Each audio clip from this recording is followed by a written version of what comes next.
On en a marre.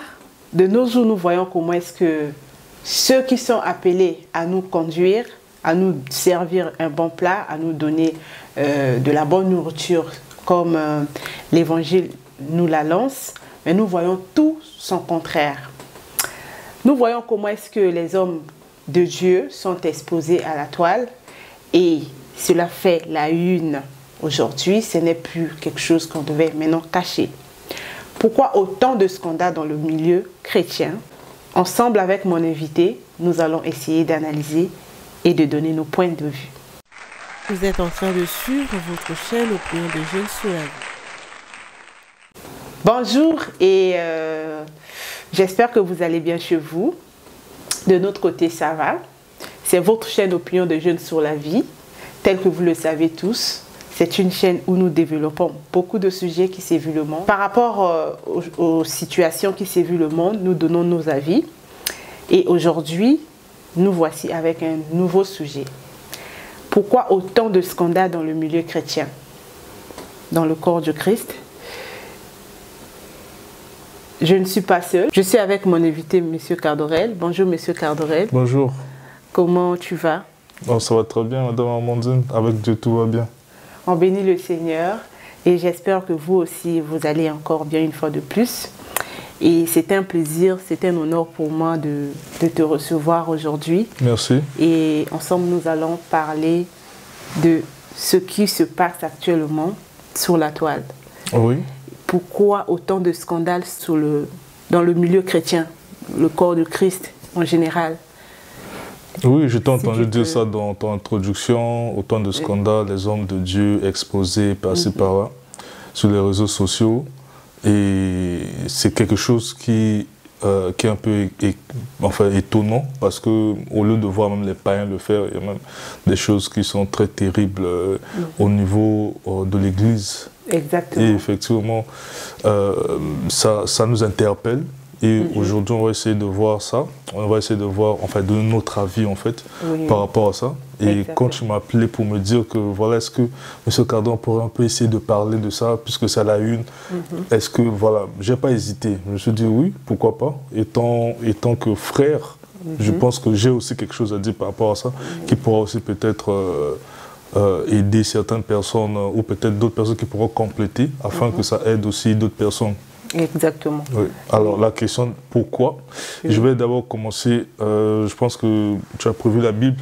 Commençons d'abord par lire ces deux épîtres-là. Exactement, On va commencer par lire Matthieu 7, à partir du verset 15 jusqu'au verset 23. Matthieu 7, 15... Oui. J'aimerais que tu m'aides à lire. Ok. Matthieu 7. Nous sommes dans Matthieu, voilà. 7, versets 15 à 23. D'accord. Voilà. Matthieu 7, 15 à 23. 15 à 23. Nous sommes 15 à partir de là. Voilà. Okay. Jusqu'au verset 23. Ok. Lisons la parole de Dieu. Que le Seigneur bénisse sa parole. Matthieu 7, versets 15 à 23. Gardez-vous de faux prophètes. Ils viennent à vous en vêtements de brebis. Mais au-dedans, ce sont des loups ravisseurs. Vous les reconnaîtrez à leurs fruits. Cueille-t-on des raisins sur des épines ou des figues sur des chardons? Tout bon arbre porte de bons fruits, mais le mauvais arbre porte de mauvais fruits. Un bon arbre ne peut porter de mauvais fruits, ni un mauvais arbre porter de bons fruits. Tout arbre qui ne porte pas plutôt de bons fruits est coupé et jeté au feu. C'est donc à leurs fruits que vous les reconnaîtrez. Ceux qui me disent « Seigneur, Seigneur » n'entreront pas tous dans le royaume des cieux, mais celui-là seul qui fait la volonté de mon Père qui est dans les cieux. Plusieurs me diront en ce jour-là, Seigneur, Seigneur, n'avons-nous pas prophétisé par ton nom? N'avons-nous pas chassé des démons par ton nom? N'avons-nous pas fait beaucoup de miracles par ton nom? Alors, je leur dirai ouvertement, je ne vous ai jamais connu. Retirez-vous de moi, vous qui de l'iniquité. Amen, amen. Amen. Voilà. Nous avons vu que c'est clair, ça c'est le Seigneur Jésus qui parle. Okay. Le Seigneur Jésus a déjà prévenu en fait qu'on doit se garder de faux prophètes. C'est que il y aura des faux prophètes. Mais ici, généralement, quand on parle de faux prophètes, on a tendance à épargner les docteurs, les pasteurs. Voilà, en fait, il s'agit de tout le monde. On verra aussi d'autres lectures qui vont montrer que, en réalité, c'est pas que voilà, le mot prophète ici incarne en réalité toute personne qui aujourd'hui s'appelle chrétien ou qui prêche, ou qui conduit les brebis en fait. Parce que ici on dit, ce sont des loups ravisseurs. On dit, gardez-vous des faux prophètes. Ils viennent à vous en vêtements de brebis. Or, une brebis, c'est qui? C'est normal, parce que le corps du Christ, c'est comme la bergerie de Dieu, de Jésus-Christ. Jésus est la porte, c'est lui qui maîtrise tous ces brebis, en fait. Donc, les brebis ici, c'est équivaut aux enfants de Dieu. Donc, ça veut dire que ces faux prophètes-là viendront sous forme, en vêtements de brebis. Donc, ils vont même venir, c'est comme s'ils sont brebis, mais en réalité, ils ne sont pas brebis. Ils vont porter juste ces casquettes-là. Donc, comme disait le prophète Joël, qu'au dernier temps, vos filles et vos fils prophétiseront. Donc nous voyons que le terme de prophète ici, ce n'est pas seulement quelqu'un qui a la chair qui se dit prophète, mais en réalité c'est tout le monde. Donc il y aura des gens qui viendront dans les églises comme si ce sont des frères. En réalité, ce ne sont pas des frères. Il y aura aussi des pasteurs qui viendront sous forme de pasteurs. En réalité, ce ne sont pas des pasteurs. Donc en réalité, on doit d'abord comprendre c'est quoi le prophète ici pour ne pas que par la suite nous nous embrouillons. Enfin, certains vont dire bon, ce sont que des prophètes, ce ne sont pas des docteurs, ce ne sont pas des évangélistes. Or, on parle de tout le monde ici en fait. Et on dit en vêtements de brebis. Or, la brebis, c'est normalement l'enfant de Dieu. Parce que Jésus, il dit que le brebis reconnaît ma voix quand je l'appelle. Donc en réalité, ce sont les enfants. Mais au-dedans, ce sont des loups ravisseurs. Donc en réalité, ils viennent avec une mission de ravir, de détruire. Voilà. Et vous les reconnaîtrez par leurs fruits. Donc, et on donne encore un exemple ici. Je donne l'exemple en disant cueille-t-on des raisins sur des épines ou des figues sur des chardons? Est-ce qu'on peut voir disons, un manguier donner des safoutis? Non, non. On ne donne que ce que l'on a. On ne donne que ce que l'on a. Exactement. Alors, c'est ici aussi où se cache la clé, en fait. Vous les reconnaîtrez par leurs fruits. On va reconnaître par rapport à leurs œuvres, par rapport à ce qu'ils vont faire. C'est vrai qu'ils sont parmi nous des brebis, des pasteurs, ils se disent enfants de Dieu. Mais est-ce que réellement ce qui dégage, c'est ça ce que Dieu veut? Voilà pourquoi vers la fin, Jésus dit ceci au verset 21. Ceux qui me disent Seigneur, Seigneur, n'entreront pas tous dans le royaume des cieux, mais celui seul qui fait la volonté de mon Père qui est dans les cieux. Or, la volonté de Dieu, c'est quoi? C'est l'obéissance à lui, à sa parole. C'est celui-là qui fait ce que Dieu veut, en fait. Donc, les œuvres ici, il s'agit de voir que cette personne-là, peu importe qu'il est, pasteur, frère et tout ça, ne pas faire ce que Dieu veut. Or, ce que Dieu veut, Dieu nous l'a révélé, en fait. Et ça, c'est un problème. Alors, ça, déjà, c'est une partie pour montrer que nous devons, parce que le Seigneur dit ici, gardez-vous, c'est-à-dire que ne vous mélangez pas, c'est-à-dire que ne restez pas avec eux, puisqu'on dit gardez-vous de ces faux hommes-là ou de ces fausses femmes, ce qui veut dire qu'on doit faire attention. Donc, dès qu'on distingue, il faudrait que tu fasses attention. Ça, on va revenir après. Continuons un peu la lecture en prenant 1 Timothée 4, versets 12 à 16. 1 Timothée 4. Oui.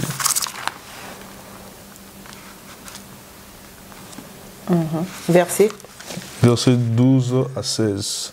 12 à 16.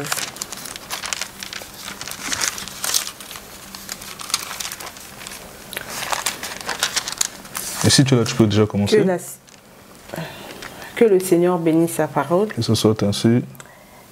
Que personne ne méprise ta jeunesse, mais sois un modèle pour les fidèles, en parole, en conduite, en charité, en foi et en pureté. Voilà, si on s'arrête d'abord avant de continuer, Ici, on parle d'un conducteur. D'un conducteur, parce celui que, qui conduit. Voilà, celui qui conduit, celui qui a la tête, en fait. Ouais.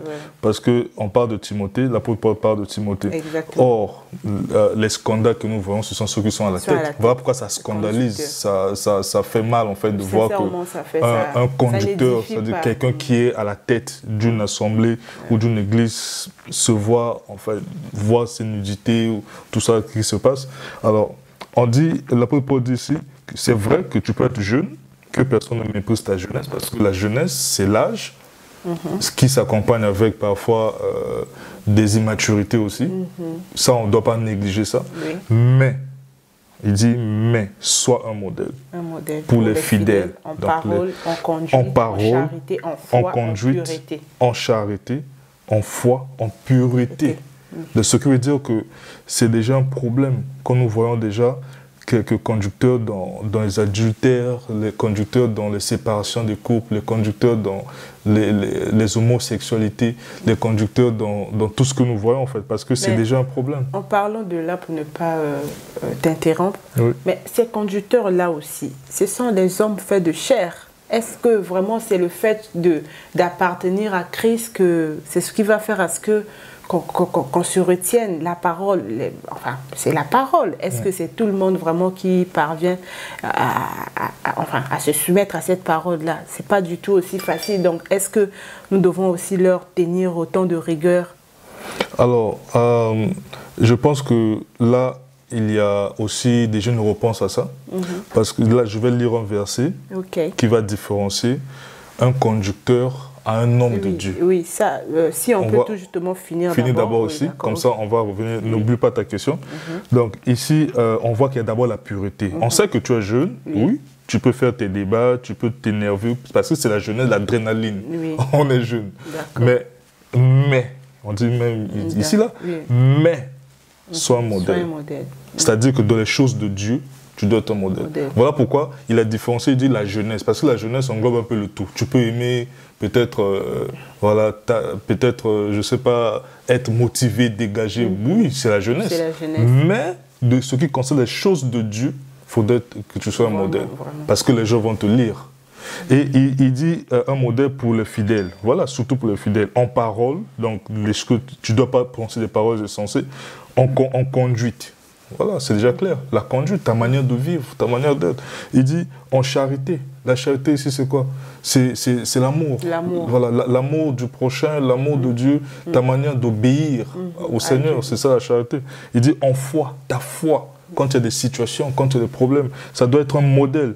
Et en pureté. Ici, quand on parle de pureté, on parle où ça vient encore renforcer la conduite. Donc la pureté, même dans les sodomies, on ne te trouve pas là-bas. Dans les adultères, on ne te trouve pas là-bas. Donc en réalité, c'est quelqu'un qui doit. Et s'il n'obéit pas à ça, il ne doit pas être conducteur. Mais ça, on va voir après. D'accord. Continuons la lecture. On peut continuer. On était à 12, 1 Timothée 4. Là, on a essayé de comprendre le verset 12. Et là, on va lire le 13. Jusqu'à ce que je vienne, applique-toi à la lecture, à l'exhortation, à l'enseignement. Ne néglige pas le don qui est en toi et qui t'a été donné par prophétie avec l'imposition des mains de l'assemblée des anciens. Occupe-toi de ces choses, donne-toi tout entier à elles, afin que tes progrès soient évidents pour tous. Voilà. Veille sur toi-même et sur ton enseignement, persévère dans ces choses, car en agissant ainsi, tu te sauveras toi-même et tu sauveras ceux qui t'écoutent. Voilà. Tu vois même le danger. C'est que tu dois garder ça. Il dit, applique-toi à la lecture. C'est quelqu'un qui doit être tout le temps dans ça. Parce que non seulement ce qu'il dit, ou bien ce qu'il enseigne, ou bien sa conduite peut d'abord le sauver lui-même, mais aussi ceux qui l'écoutent.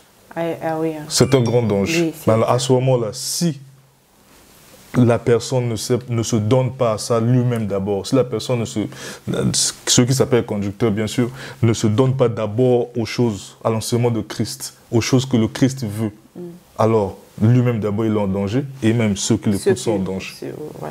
Ça c'est déjà le problème en fait. Donc cela va confirmer du fait que ce n'est pas un hasard quand nous voyons les conducteurs exposés aujourd'hui, quand nous voyons certaines conduites des pasteurs homosexuels, des conducteurs en général homosexuels, les conducteurs en train de briser les couples, en train de coucher avec des animaux, tout ce que nous voyons aujourd'hui en fait, ce n'est que le reflet de la parole. Et le Seigneur dit gardez-vous. Donc ça veut dire que nous qui voyons ces choses-là, nous devons faire attention. Gardez-vous. On a lu ici que non seulement que ça ne va pas le sauver lui-même, mais aussi ceux qui l'écoutent. Alors, est-ce que ça sera avantageux quand la Bible parle de se garder de ces gens-là? Est-ce que toi, tu vas foncer? Mais non, s'il faut... en tout cas, merci beaucoup pour ton intervention. Oui. Et s'il faut revenir à la question dont je venais de poser, est-ce que nous devons vraiment tenir rigueur à ces personnes-là? Ce sont des personnes, elles ne sont pas parfaites. Ce n'est pas parce que ce sont nos conducteurs qu'on doit leur tenir rigueur. Est-ce qu'on doit les considérer comme des hommes qui vivent un peu dans un monde à part, ou bien on doit les considérer comme nous tous, des hommes imparfaits? Comme les brebis, tout le monde en fait. Tout le monde en fait. Voilà. Tous les enfants de Dieu. À cela, je vais ajouter une question que beaucoup de gens se disent. Non, laissez les hommes de Dieu tranquilles, ne touchez pas au oin, ne jugez pas. Voilà, ça accompagne tout ça, normalement. Ils disent que non, ils ne sont pas comme nous, laissez-les comme ça et tout ça. Laissez Dieu les juger. Laissez Dieu les juger et tout. Alors, c'est vrai. Maintenant, c'est dans quel contexte? Parce que, apparemment... Dans le contexte où nous parlons, en fait. Bien sûr. En fait, je réponds à toutes ces personnes qui en parlent, en fait. Parce qu'ils prennent un verset, ou ils prennent ce que le Seigneur a dit dans la Bible, mais sans comprendre dans quel contexte. Parce que ce n'est pas... Dans quel contexte le Seigneur dit ça. Voilà, dans ce sens-là. Si on ne comprend pas de ce contexte-là, même donc, Dieu se contredit en disant « gardez-vous d'eux ». Donc finalement, on connaît, mais on reste calme. On continue en fait. Voilà. Là maintenant, ça sera une contradiction. Donc si le Seigneur dit « prenez garde », gardez-vous de ces gens-là. Quelque part même dans les versets, l'apôtre Paul va dire même « séparez-vous », ne le saluez même pas. Est-ce qu'on dit des hommes qui s'appellent frères, mais commettant l'iniquité, se livrant à l'impudicité haute. Donc, ça veut dire que ces gens qui, comme on a dit, ces faux prophètes qui se transforment en brebis, là, qui prennent la peau de brebis, ce sont des faux frères, ce sont des faux pasteurs, ce sont des faux prophètes. Mais on dit, ne prenez pas, n'ayez aucune relation avec eux, et Dieu va encore dire, ne les jugez pas. Non, c'est qu'il y a un problème. D'où, je vais essayer de donner mon analyse par rapport à ça, par rapport à ce que j'ai lu en fait. D'abord, les gens vont citer David. N'est-ce pas? David était l'homme selon le cœur de Dieu. Dieu lui-même l'a dit. Ça, on n'a même pas besoin de lire. Mais David avait plusieurs femmes. Au point où, j'entends les gens se citer, David a eu à prendre la femme de quelqu'un qui a même fait tuer son mari pour prendre. Mais est-ce que Dieu était content? Non. Oui, parce que beaucoup de gens pensent qu'ils sont tous des David. Beaucoup de hommes plutôt pensent qu'ils sont tous des David. Oui, il y a des David aujourd'hui. Il n'y a pas de problème. Mais qui est David d'abord? Ça, d'abord, c'est le problème. Donc, alors, c'est là où nous rentrons maintenant dans la complexité de la chose et dans la sagesse de la chose. Alors, il y a une différence entre un homme de Dieu et un conducteur. Il y a une très grande différence. Un homme de Dieu et un conducteur. Voilà. Je prends l'exemple de Samuel. Samuel était un homme de Dieu. Un homme de Dieu, c'est celui qui est appelé par Dieu lui-même. Et quand nous prenons par exemple Jérémie, si on peut prendre Jérémie, à partir du verset 1er. Jérémie, chapitre 1. Oui, chapitre 1, verset 1.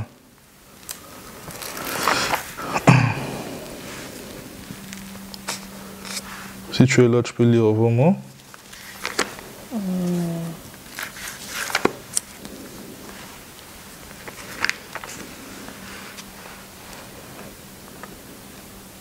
Voilà, je peux lire Jérémie 1, verset 1. Parole de Jérémie, fils de Hilkja, l'un des sacrificateurs d'Anaboth, dans le pays de Benjamin. La parole de l'Éternel lui fut adressée au temps de Josias, fils d'Amon, roi de Juda, la 13e année de son règne. Et au temps de Joachim, fils de Jonas, roi de Juda, jusqu'à la fin de la 11e année de Sédécias, fils de Josias, roi de Juda, jusqu'à l'époque où Jérusalem fut emmenée en captivité au 5e mois. Voilà. Au verset 4, là où ça nous intéresse, verset 4 et 5, je crois.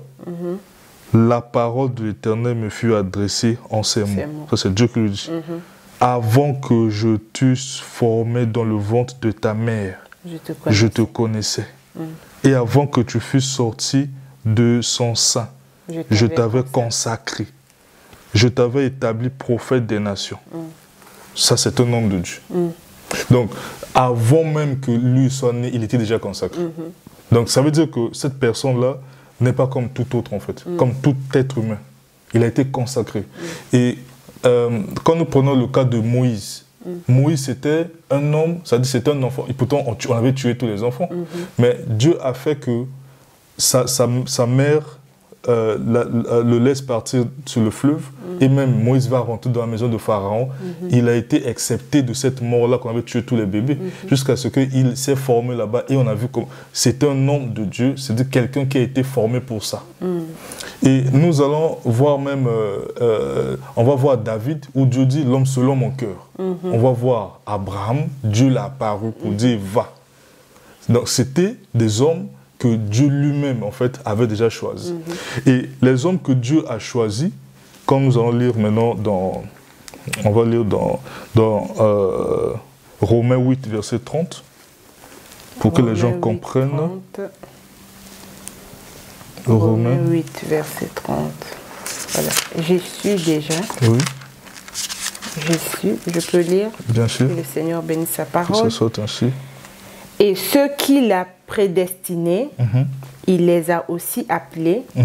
Et ceux qu'il a appelés, il les a aussi justifiés. Et ceux qu'il a justifiés, il les a aussi glorifiés. Amen. Tu vois qu'il avait appelé Jérémie. Il avait déjà, on dit, ceux qu'il a prédestinés. C'est-à-dire que pour eux, c'est déjà comme ça. Et il les a aussi appelés. Parce que c'était leur boulot. Ils étaient venus pour ça. Et ceux qu'il a appelés, c'est-à-dire ces gens-là, il les a aussi justifiés. Ils sont déjà justes, en fait. Donc, ce sont des gens que nous ne pouvons pas se comparer à eux. Parce qu'ils sont... mais il les a appelés. Hein. Ce n'est pas tout le monde, en fait. Donc, ça veut dire que ce sont des gens qui sont appelés au service. Ce sont des hommes de Dieu. Donc, ils viennent pour ça. Et il les a aussi glorifiés. C'est-à-dire qu'ils ont déjà eu cette gloire-là. C'est comme David, il a été glorifié. Et David, normalement, il pouvait être roi depuis, il pouvait tuer Saül et devenir roi. Mais il dit non, moi je ne peux pas, j'attends la voie. Mais il était déjà dans ça. Mais la différence maintenant avec ceux qui ne sont pas des hommes de Dieu, ce sont des hommes que la grâce est sur eux et que Dieu a voulu que par un homme, cette personne-là serve le Seigneur. Je vais encore prendre l'exemple des 12 apôtres. Quand Jésus est venu, Jésus ne les connaissait pas, mais il les appelait par leur nom. Comment tu peux comprendre? Et il y a même un verset où tout le monde avait quitté Jésus parce qu'il disait des mots forts. Il a dit, tant que tu ne boiras pas mon sang et tu mangeras ma chair, tu ne pourras pas hériter. Les gens disent, oh, le gars là c'est un cannibale. Comment il peut dire des choses comme ça? Les gens ont fui. Les 12 sont restés. Et Jésus leur dit, mais pourquoi vous aussi vous n'avez pas fui? Ils ont dit, non, mais où irons-nous? Nous sommes avec toi tous les jours. Là où tu iras, nous serons là. Et Jésus leur répond,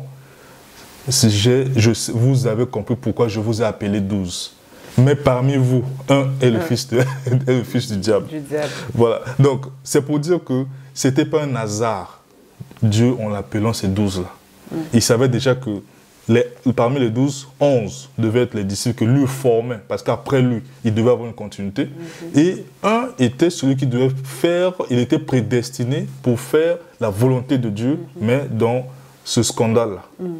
À ce moment-là, nous pouvons comprendre qu'il y a des hommes de Dieu. Et quand Dieu les a pris, Dieu n'a plus vu leur péché, Dieu n'a plus vu tout ce qu'ils étaient. Ils sont justifiés parce qu'il les connaissait déjà. Dieu n'a pas voulu voir s'ils étaient fidèles.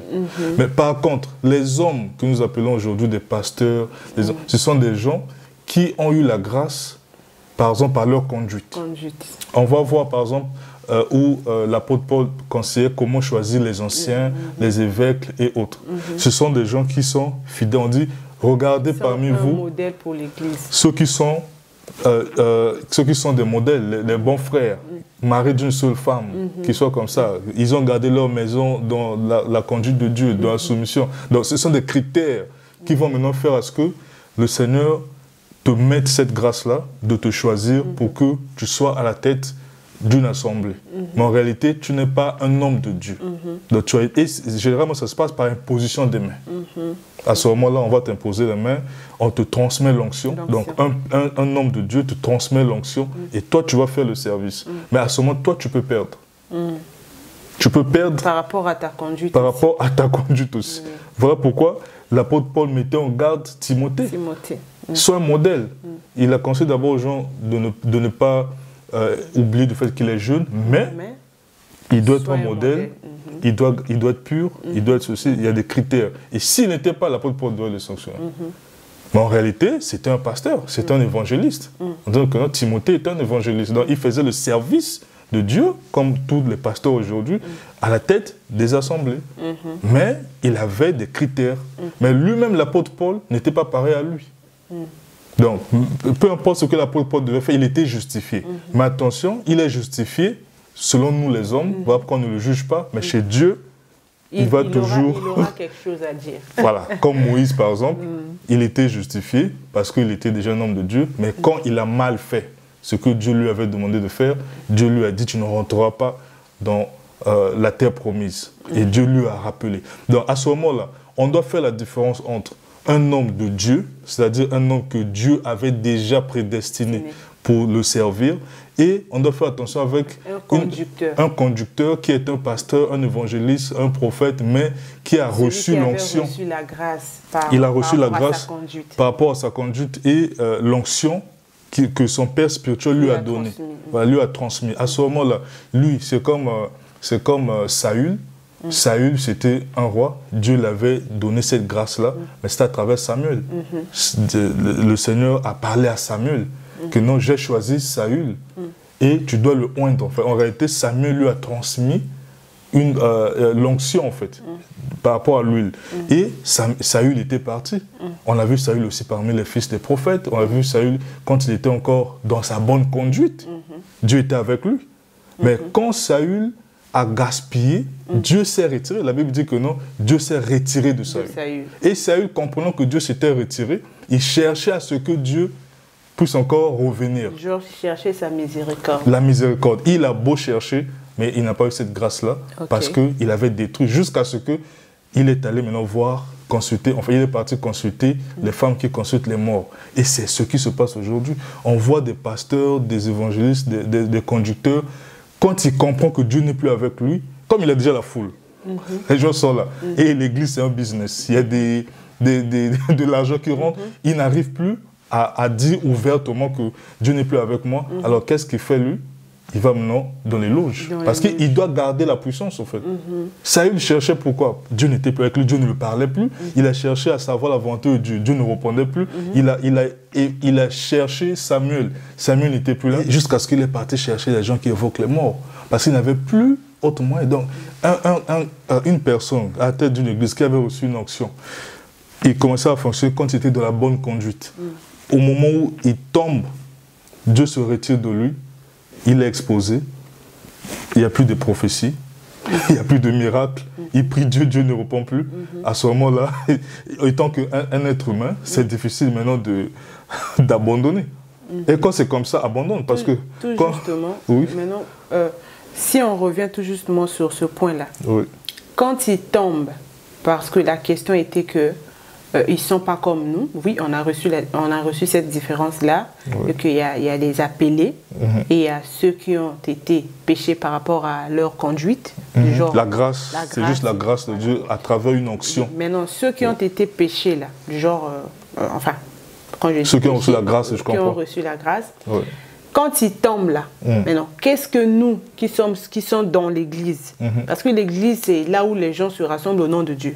Et quand un conducteur tombe, qu'est-ce que ceux qui sont là sont censés faire? Qu'est-ce qu'ils doivent... En répondant à cette question, nous devons d'abord comprendre que ça, nous sommes dans le camp de Dieu. Oui, c'est toujours dans le camp de Dieu, parce qu'on ne peut pas parler quand même du diable au moment où nous sommes enfants de Dieu. Non, mais puisque actuellement, c'est du fourre-tout. Donc, en fait, on est dans le tout. Pour savoir, bon, s'il faut reformuler la question, oui. Comment faire? Est-ce qu'on doit prendre du recul ou soit on doit y rester? Parce que c'est ce qu'on dit souvent, que non, c'est un homme de Dieu, on ne doit pas regarder ses défauts, on doit plutôt prier, et on ne doit pas fuir. Parfois, Dieu éprouve aussi ses serviteurs. Est-ce que c'est vraiment une bonne théorie? Voilà. Là, ça, c'est maintenant... il fallait d'abord qu'on fasse cette différence-là. Oui. Parce qu'on dit, gardez-vous de faux. Et il y a ceux qui sont carrément des envoyés du diable. Okay. Et qui sont là, qui exercent en tant que des prophètes, des pasteurs, des évangélistes, et ils se disent hommes de Dieu. Hommes de Dieu. Et à ce moment-là, on risque de confondre avec les Moïse, les apôtres Paul, c'est ces gens-là. Or, c'est pas pareil. On a vu que Moïse avait peut-être péché en faisant pas ce que Dieu avait dit, mais Dieu ne l'avait pas rejeté. Il a continué la mission, mais Dieu lui avait sanctionné. On a vu aussi que David, quand il a eu à tuer le mari de l'autre pour prendre sa femme, Dieu l'avait sanctionné. Dieu a même tué cette femme-là, tué cet enfant-là, puisque la femme était enceinte. Dieu a tué cet enfant, malgré que David était rentré dans la repentance. Mais après, Dieu est un Dieu d'amour, il a continué avec lui. Et jusqu'aujourd'hui, Dieu n'a jamais dit que c'était pas l'homme selon son cœur. Et ça, c'est dans le compte de Dieu. Et pour répondre à cette question, ceux qui ont reçu cette grâce d'être dans les têtes des assemblées en tant que des pasteurs, des prophètes et autres, s'ils tombent, Dieu doit les frapper. Parce que c'est dans le compte de Dieu. Ils ne peuvent plus continuer en fait. Donc, s'ils tombent, ils doivent se repentir. Et à ce moment-là, si c'est comme Saül, quand Dieu s'était retiré de Saül, Dieu n'était plus reparti. Quand Dieu s'est retiré de Saül, il a donné cette onction à David. Et David attendait le bon moment pour exercer. Donc pour dire que déjà, Dieu n'était plus avec Saül, il fallait forcément... Le mal était rentré. Le mal était rentré et c'est là où nous pouvons voir, par exemple, il y a des assemblées où il y avait un pasteur qui était là. Et après, subitement, il y a un frère qui sort, qui dénonce ce pasteur-là.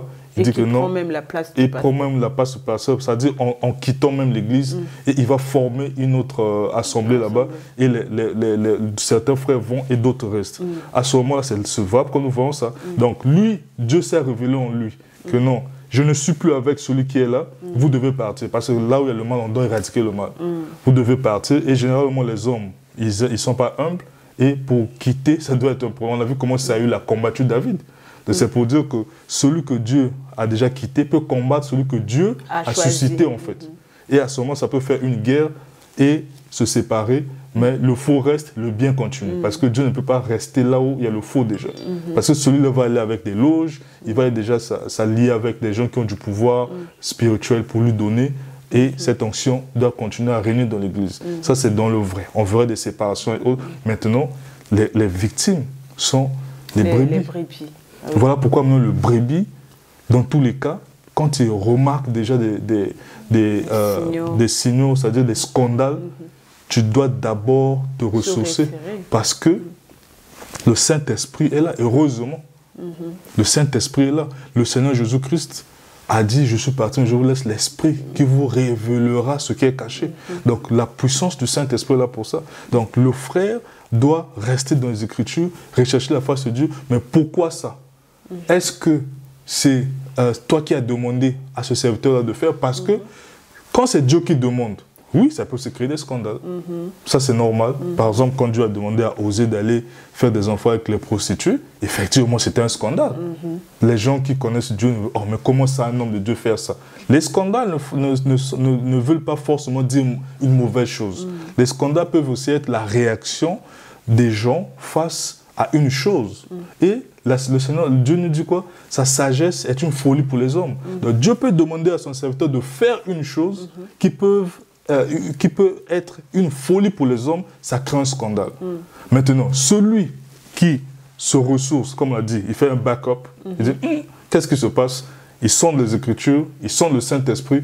Est-ce que réellement, qu'est-ce qui se passe ici? C'est vrai, c'est pas vrai, qu'est-ce qui se passe? Et quand le Saint-Esprit dit non, le Saint-Esprit parle. Si cette chose-là vient de Dieu, il va dire oui, c'est moi qui suis là. Et lui, il continue. Il sait que c'est lui qui est là et son serviteur est justifié. Peu importe ce que le Seigneur va lui dire. Pour lui, il fait parce que c'est justifié.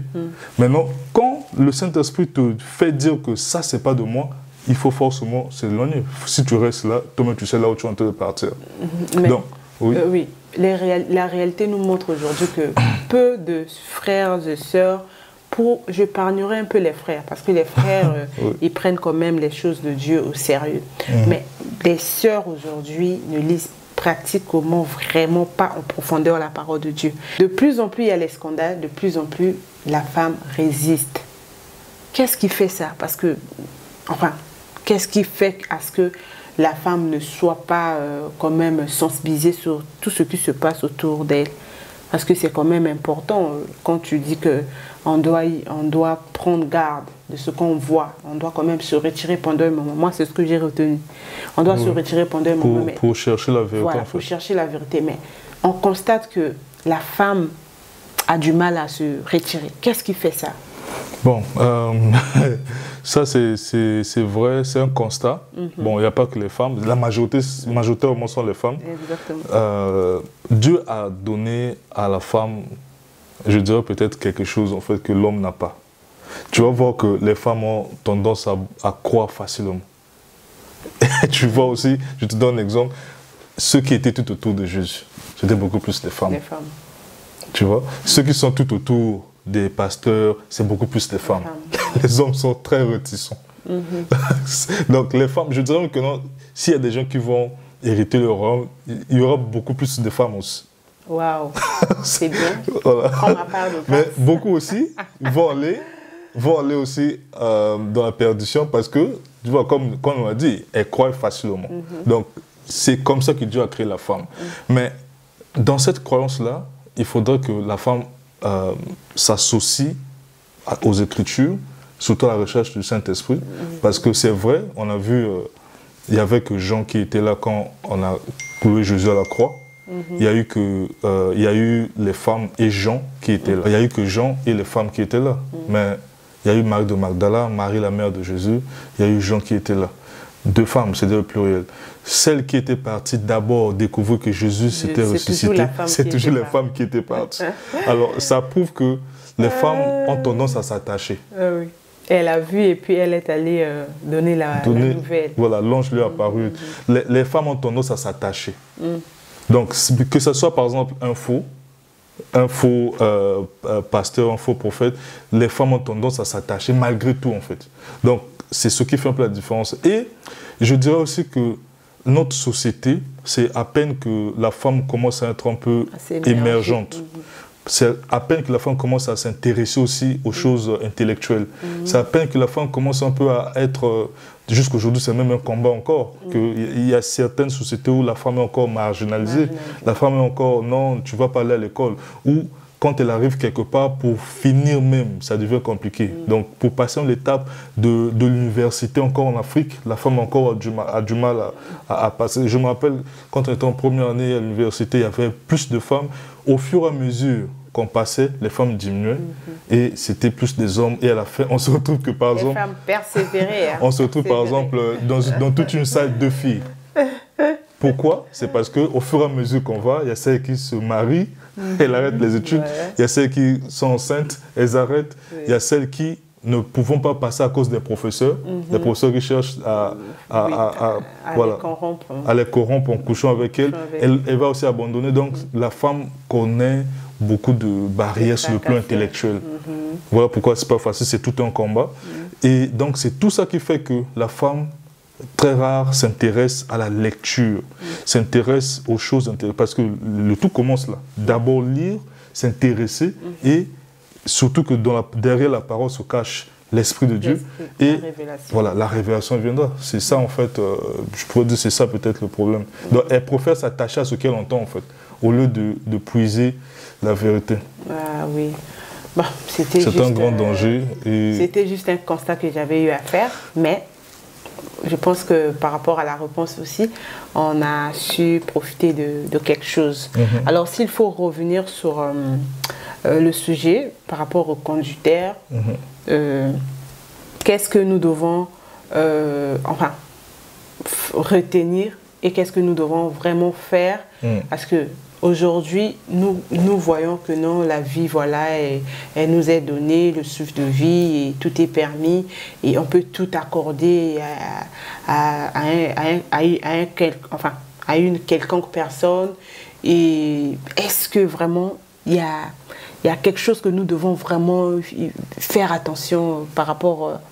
Est-ce que nous devons vraiment faire attention? Oui, nous devons faire excessivement attention parce que les scandales ont commencé par Jésus lui-même. D'accord. Un de ses disciples est parti le trahir. Oui. C'est un scandale. Exactement. On reste comme ça. Oh non. S'il y avait des téléphones par exemple, on devait voir, oh non, Judas a trahi Jésus. On devait même filmer. Comment ça? Judas a trahi Jésus, après pas Jésus dans les barreaux. Après on entend le taper. Ah, c'était un faux. Comment ça parle? Or, la volonté de Dieu, c'était qu'il passe par là. Yes. Et donc, c'était aussi un scandale. Ça a perdu beaucoup de foi. Les gens qui croyaient, et même des gens que Jésus avait, avait même guéri. Qui s'était retourné, oh c'était un faux, il servait même le diable, oh merde, bon voilà, tu es guéri par lui, mais tu l'insultes encore. Voilà pourquoi il était resté très peu. Et même parmi les, quand il est mort, il est ressuscité, quand même les femmes sont venues annoncer la résurrection de Jésus, il y a eu des apôtres qui ont douté. Thomas a boudé, il dit, oh comment ça, si réellement c'est lui, je dois voir. Saint Thomas. Voilà, je dois voir ses mains, je dois voir réellement c'est lui. Quelqu'un qui a marché avec lui. Ça veut dire que c'était un scandale. Le doute ne manque pas. Ça veut dire que c'était un scandale. Donc, pour dire que le scandale a commencé avec Jésus. Mais les femmes étaient fidèles à ce que Jésus leur disait. Elles avaient compris et discerné. Les autres apôtres aussi avaient compris et discerné. Parce que Jésus leur parlait que non, il y aura 3 jours. Il parlait. Mais il y a eu quand même ceux qui étaient dans la maison qui ont douté. Et sans compter les autres qui étaient, puisqu'on dit que Jésus prêchait, il y avait 5000 personnes. Mais ces 5000 personnes étaient où? On a vu même comment Pierre a régné, même Jésus, pendant 3 fois, où le coq a sonné. Je ne le connais pas. Je ne le connais pas. Mais pourquoi? C'était un scandale. Donc, à retenir, les scandales sont normaux. Et on va lire... Luc 17, ça c'est Jésus-Christ qui disait ça. Luc 17, versets 1 à 3. Luc 17, 1 à 3. Luc 17, verset 1 à 3, que le Seigneur bénisse sa parole. Que ce soit ainsi. Jésus dit à ses disciples, il est impossible qu'il n'arrive pas des scandales, mais malheur à celui par qui il arrive. Il vaudrait mieux pour lui qu'on mit à son cou une pierre de moulin et qu'on le jetât dans la mer et qu'il soit... Non. Que s'il scandalisait. Que s'il scandalisait un de ses petits. Voilà. Ça va répondre à beaucoup de gens qui disent que quand il y a des scandales, bien sûr, toi la fille là, toi qui as fait ce scandale là, tant pis pour toi, Dieu a dit ceci. Il faut faire attention, on dit un de ses petits. Ça veut dire que, le scandale ici, par exemple, on a vu ce que Judas a fait, c'était un scandale, mais c'était dans la volonté de Dieu. Donc, Jésus a déjà dit que il est impossible qu'il n'arrive pas des scandales. Mais de quel scandale on parle ici? Les scandales qui vont accomplir la volonté de Dieu.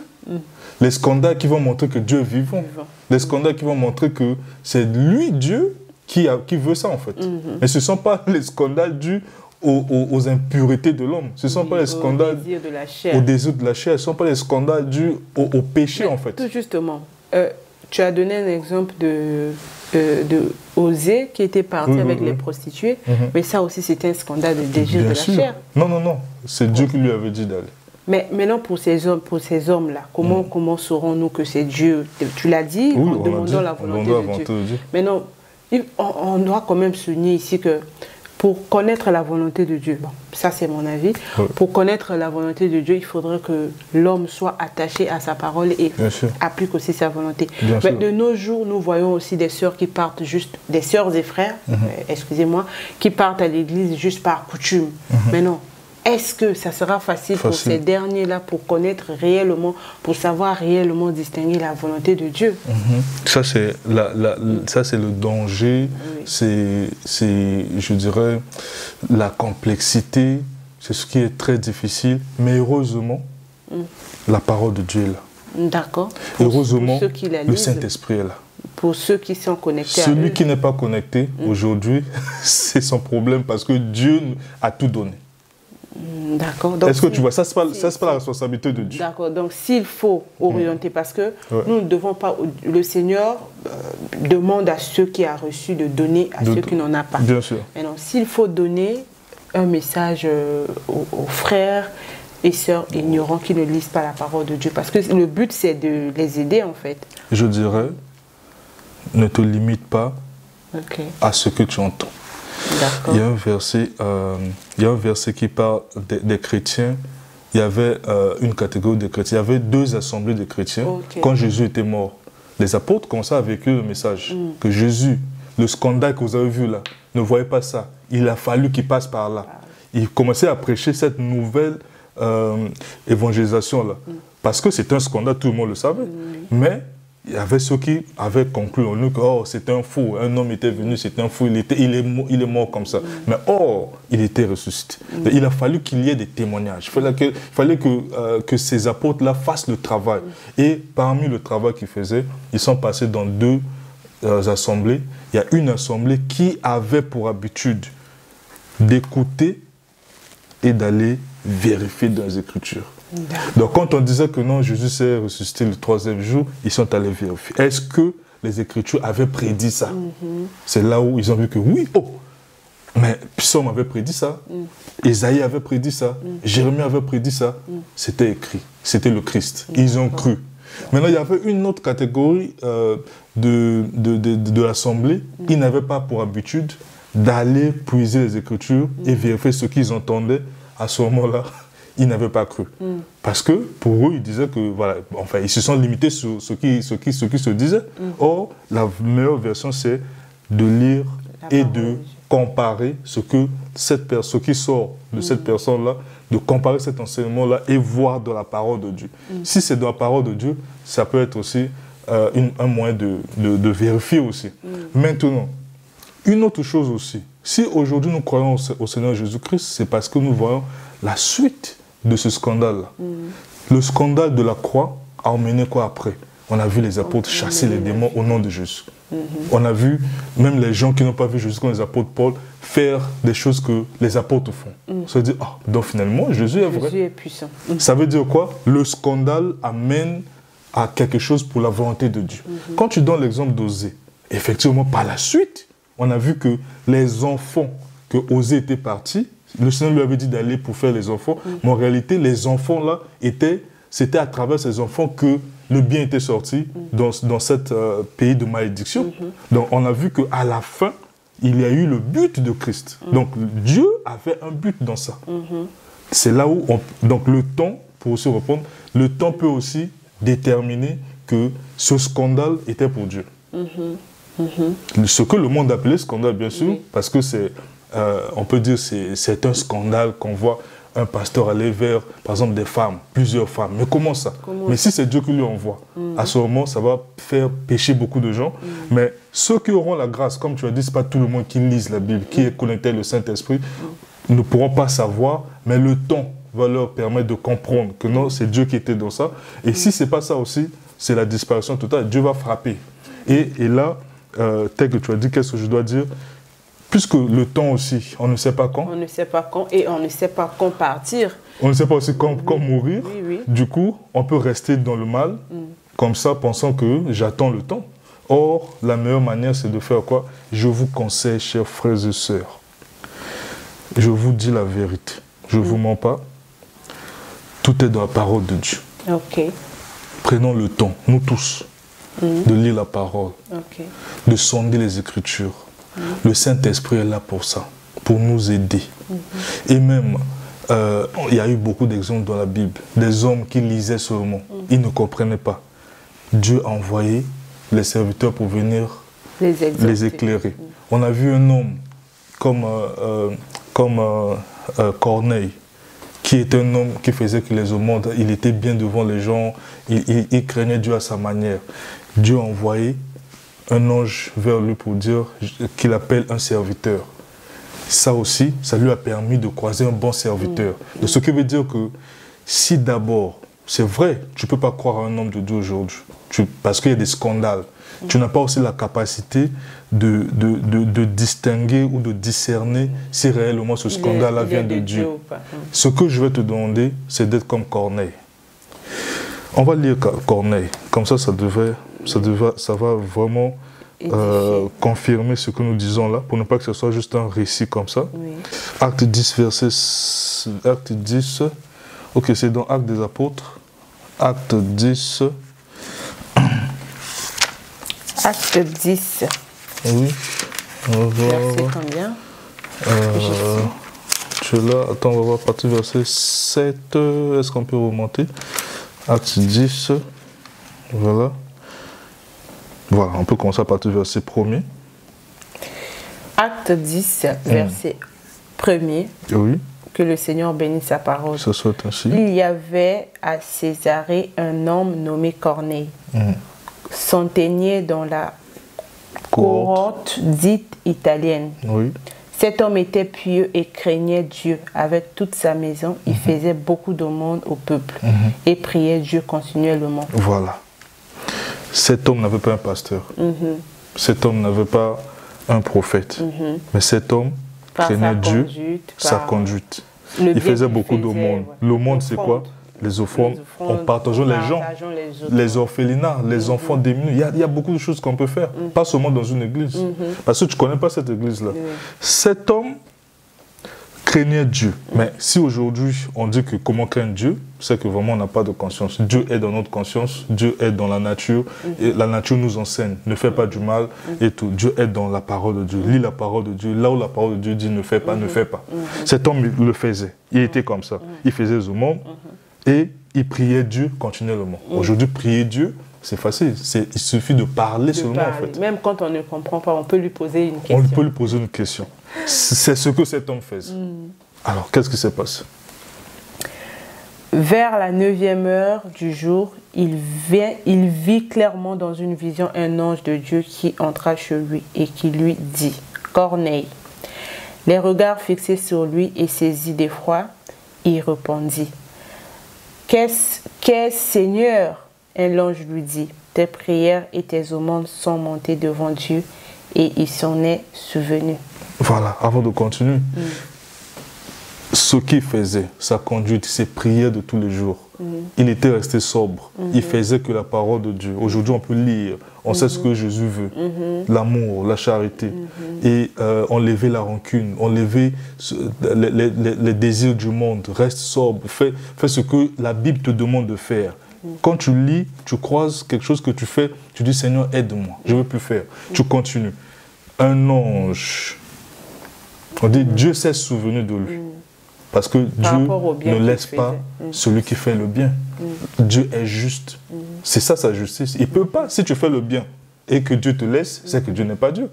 Alors, un ange venait de la part de Dieu et lui dit, Corneille, tes aumônes et tes prières sont montées vers Dieu. Mais un ange peut être qui? Ça peut être un homme de Dieu qui peut t'appeler, ça peut être une personne que tu peux voir dans la rue, ça peut être un songe, ça peut être...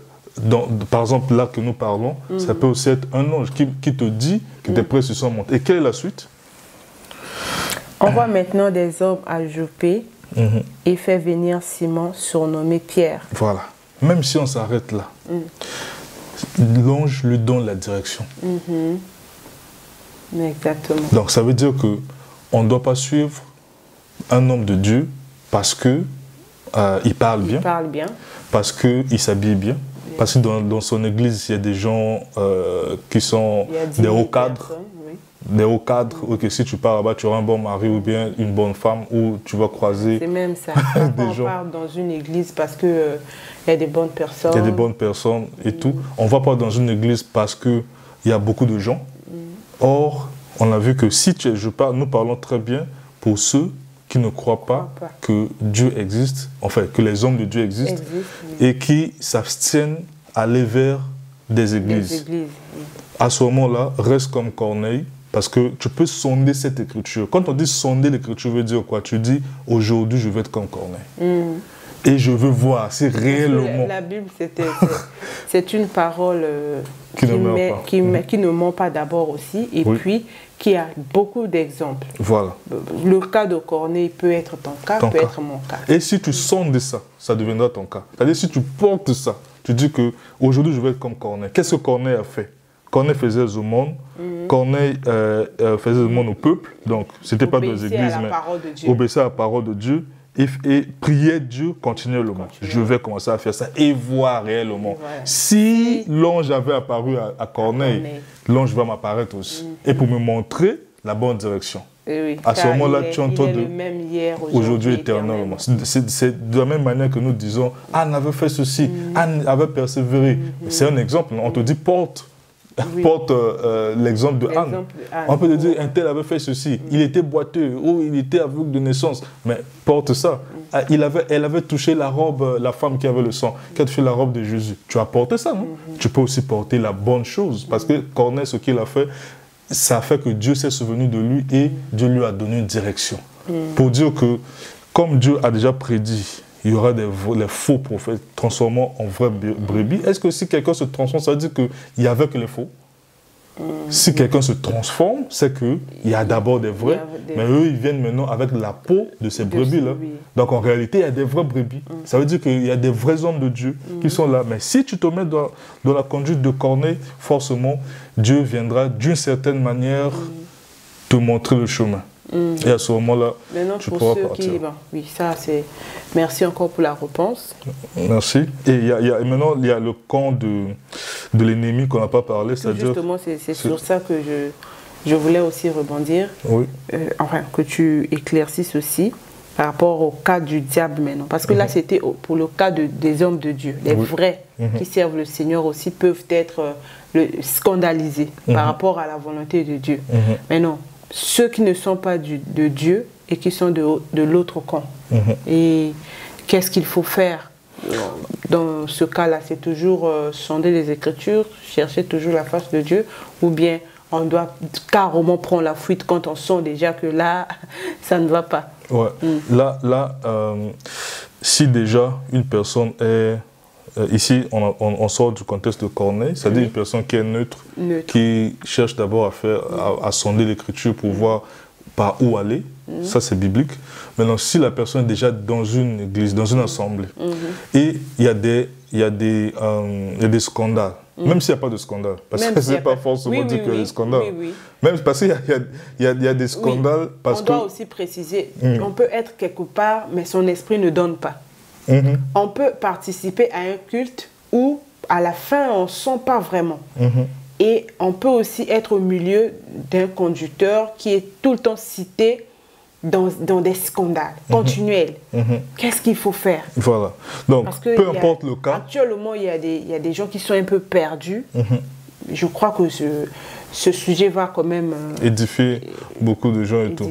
Parce qu'on a fait la différence entre les hommes de Dieu, c'est-à-dire ceux qui sont carrément pour Dieu, et on a dit qu'il y aura aussi des scandales pour eux, mais leur scandale, on a bien défini, ça ne sera pas pour trahir Christ, ça ne sera pas pour détruire l'Église, mais au contraire, ça sera pour le bien de l'Église. Parce qu'à la fin, on voit que ce scandale-là, c'était pour le bien de l'Église. Et on a dit que le chrétien devait se comporter dans la manière de chercher les Écritures, sonder le Saint-Esprit qui parle, qui n'est pas un Dieu, qui n'est pas un esprit mort, pour que le Saint-Esprit guide, parce que tu es déjà dans ça. Maintenant, or, en dehors de ça, il y a maintenant ceux qui se transforment en brebis. Il y a maintenant un faux Jésus, c'est même écrit, le faux Christ apparaîtra. Ou il y a même des gens, des jeunes gens qui reçoivent des appels aujourd'hui, qui sont maintenant appelés, qui sont maintenant ils ont reçu des ministères, ils commencent à prêcher et tout ça. Or, ce n'est pas Christ en fait, c'est le faux Christ. Et à ce moment-là, c'est un grand danger parce que vous qui suivez, à un certain moment, vous n'êtes plus dans la bergerie de Dieu. Parce que là, vous n'êtes plus dans la bergerie de Dieu. Et quand le diable envoie ces agents-là viennent pour en réalité embrouiller le peuple en fait. Mais ils vont aussi faire des miracles, ils vont aussi tout faire, comme on a lu, ils feront tout. À la fin, je dirais, vous ne faites pas à volonté de mon Père. Parce que d'abord, l'esprit qui t'a appelé, ce n'est pas la volonté de Dieu. C'est d'abord le diable. Donc, mais toi-même, tu ne savais pas parfois. Et le diable, là, te donne le pouvoir, il te donne et tout ça. Mais un manguier ne peut pas donner de figues. Un manguier ne peut pas donner les bananes, les fruits. Oui. Parce que s'il n'y a pas de fruits, on ne peut pas les reconnaître. Ça sera difficile. On va voir maintenant des pasteurs homosexuels.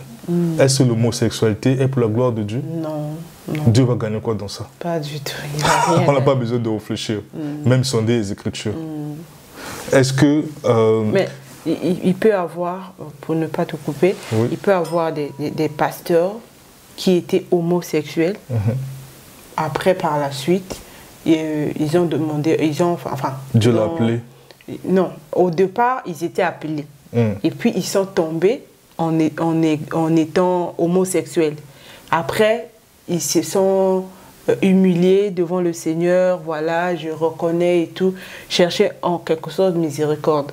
Et après, ils se remettent à l'exercice. Est-ce que... Il ne peut pas se remettre à l'exercice, bon, parce que... Je crois que quelque part aussi, tu l'as déjà répondu. Mais on l'a dit, parce que Saül, il avait eu grâce aux yeux de l'Éternel.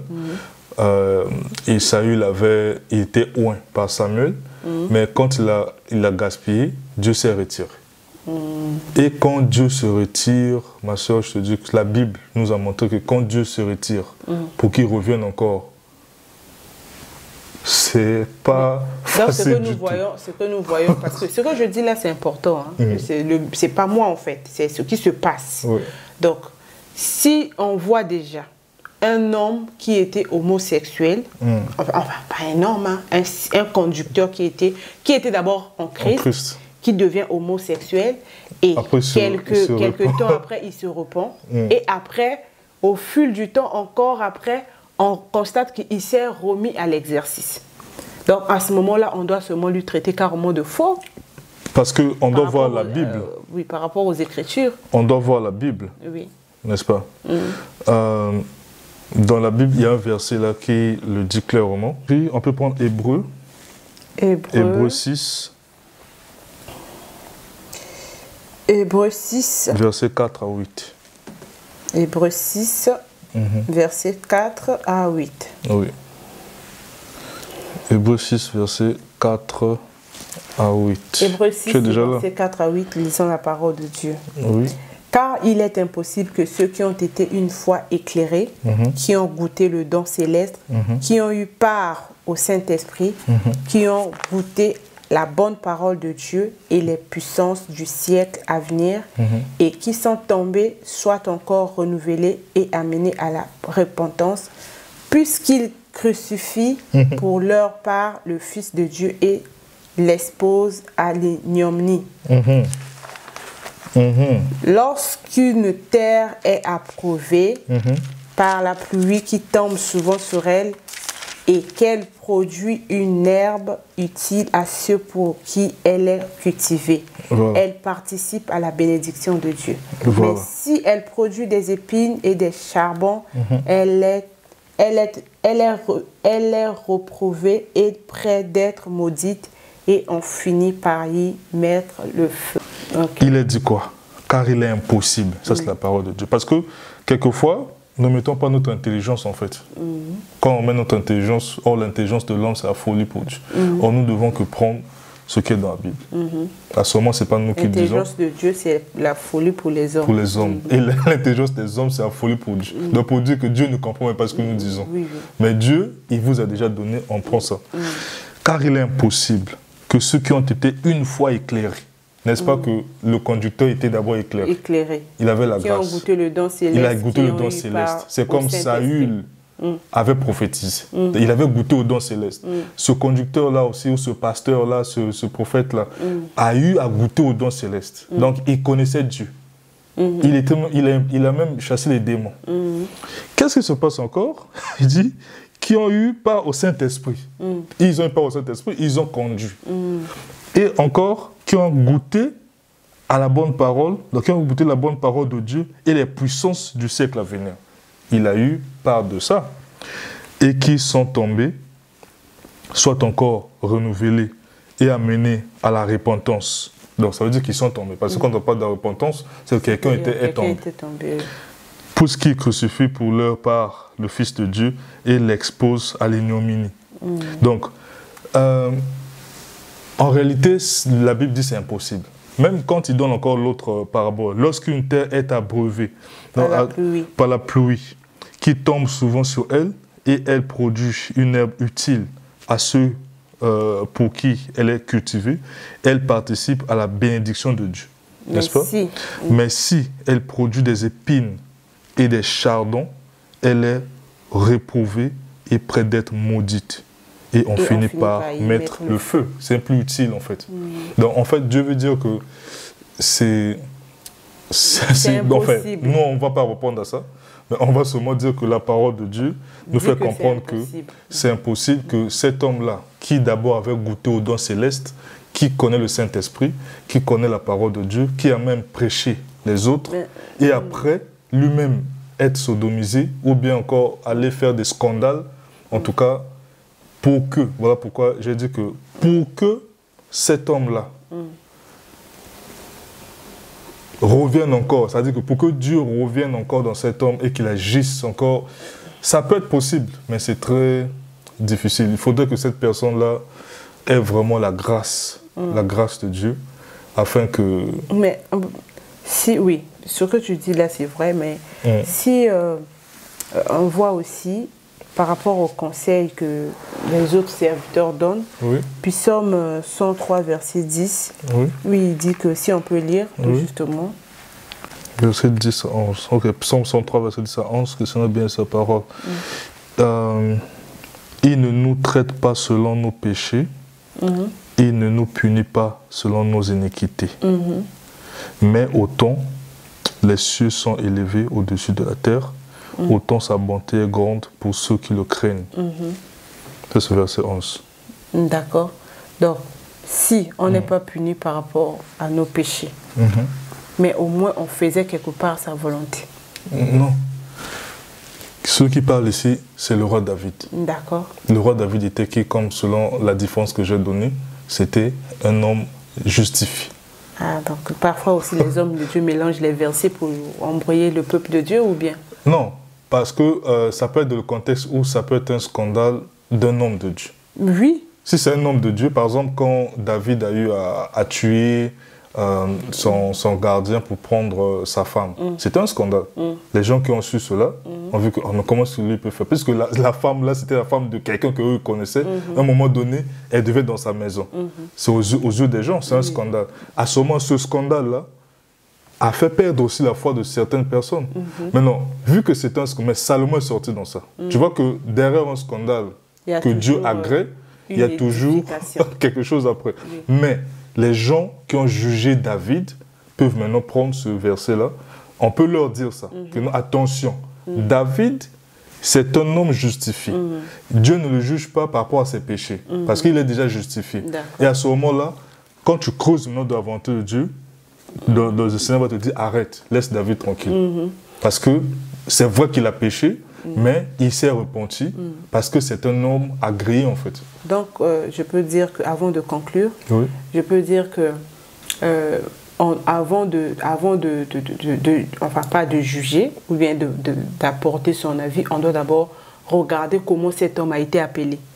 Parce que si c'est juste par imposition des mains par rapport à sa conduite, là, on peut se permettre quand même de dire que non, là, tu as eu à coucher avec une femme mariée, tu as eu à faire ceci, bah, excusez-moi pour le mot, mais on doit y prendre garde. Mais si c'est quelqu'un que Dieu avait appelé, à ce moment-là, on doit quand même garder un peu si sa langue, Dieu, parce qu'on peut aussi, on peut être frappé par son père, hein, parce que si quelqu'un a été appelé et que c'est l'enfant chéri du papa, et que nous, on participe à dire des choses méchantes, quelque part, on peut aussi on peut être sanctionné. Et non, pas on peut. Dieu a frappé la sœur de Moïse de lèpre. Parce qu'elle avait jugé ce que Moïse avait fait. Aux yeux des hommes, c'était mauvais. Dieu a dit aux gens qui boudaient envers David, par rapport aux choses et tout. Il dit non, laissez David, c'est l'homme selon mon cœur. Et voilà, ne jugez pas mes oins. Donc en réalité, si c'est un oint, si c'est quelqu'un que Dieu a appelé au service, Dieu ne peut pas se repentir. Parce que c'est Dieu qui l'a appelé comme ça. Est-ce que la Bible nous a parlé de Noé, non? Quand Noé a bu le vin, il s'était inivré. D'ailleurs, il est resté nu. Est-ce que c'est pas un péché? C'est un péché. Mais quand l'enfant est venu se moquer, Dieu a frappé qui? L'enfant. Donc, pour dire que... Donc, quand maintenant nous moquons de ces hommes-là, parce que ils sont scandalisés, si ce sont des hommes de Dieu, Dieu va frapper. Ah, mais si Dieu nous frappe, est-ce qu'on sait? Parce qu'il y a des choses aussi qui ne marchent pas dans nos vies. Dans nos vies. Ah, voilà. Voilà pourquoi on doit fermer la bouche et savoir que si c'est un homme qui a eu grâce devant le Seigneur, comme Saül avait eu grâce, Saül était appelé, mais c'était la grâce. Dieu n'était pas révélé à Saül, c'était à Samuel, et puis Samuel lui a donné l'onction. Donc Dieu peut se révéler. Dieu peut te choisir, mais en te poussant d'abord, c'est-à-dire en te choisissant à travers un homme de Dieu.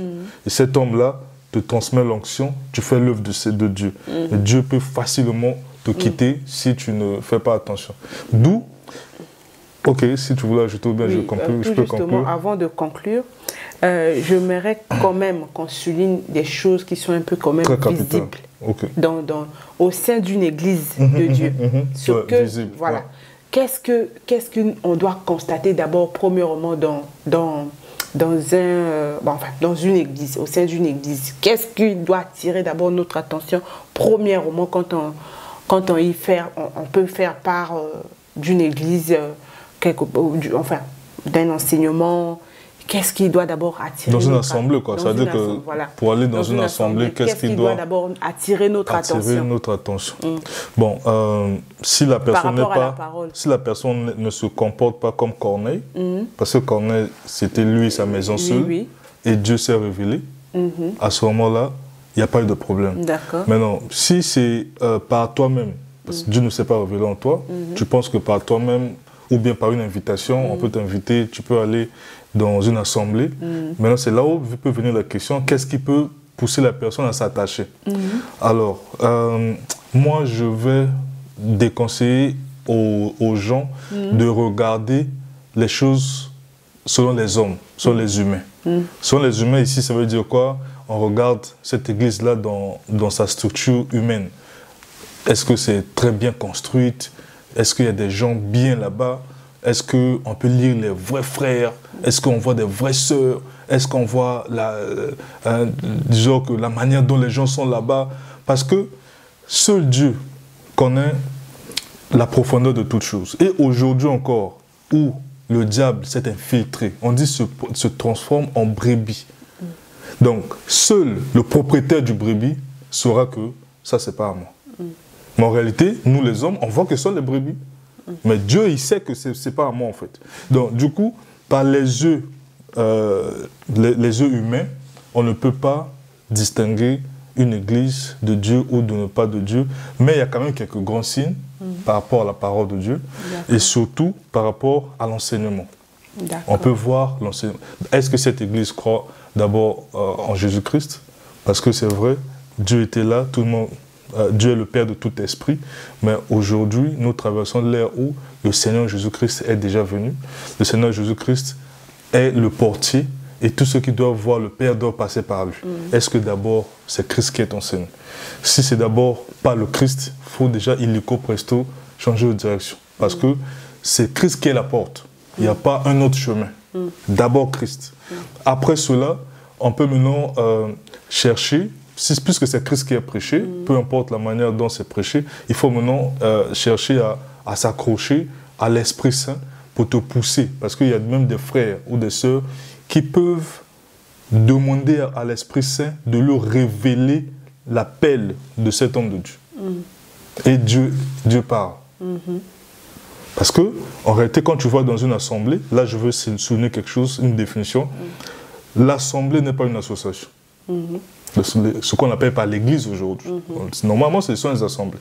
Les assemblées ne sont pas les associations. Les assemblées ne sont pas normalement des groupes ou bien, disons, comment est-ce qu'on peut appeler ça? Des sectes.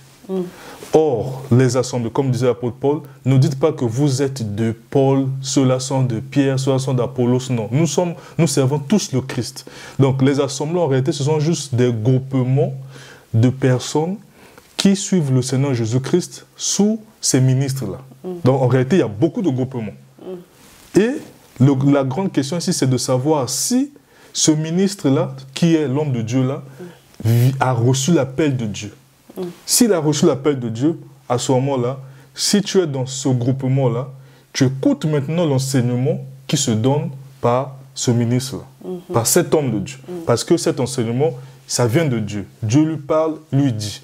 Dieu lui inspire, lui dit. Mais le peuple écoute et chacun pratique à sa manière. Bénéficie. Dans le peuple, il y a le fourre-tout. On avait lu dernièrement un verset où on disait que le royaume des cieux ressemble comme au filet qui est jeté dans la mer, qui sort tous les poissons. Et au dernier temps, qu'est-ce que font? Les pêcheurs retirent les bons poissons, le reste on jette. Donc l'assemblée, c'est comme le filet qui a tout. Et la parole est donnée par ce ministre-là. Et quand il donne la parole, les vrais poissons, donc les vrais brebis, écoutent, se soumettent et marchent. Et au dernier temps, les pêcheurs qui sont les anges, les moissonneurs viendront maintenant retirer. Partout il y avait ces assemblées-là, partout il y avait ces filets, les moissonneurs qui sont les anges viendront maintenant retirer les vrais poissons. Les vrais poissons partout. C'est ça qui forme le corps du Christ et sont attachés à Christ. D'où, pour résumer, est-ce que c'est Jésus-Christ qui est prêché, qui est à la tête, et après, sonde l'Écriture, sonde la parole, sonde le Saint-Esprit pour savoir si cet homme a réellement reçu l'appel de Dieu. Sinon, tout est faux. Même si les sœurs s'habillent, je ne sais pas comment, même si il y a la sainteté là-bas, même si là-bas on pratique la parole comme ça. Si la personne qui donne les enseignements là-bas n'a pas reçu de Dieu, ce n'est pas une bonne bergerie. Waouh!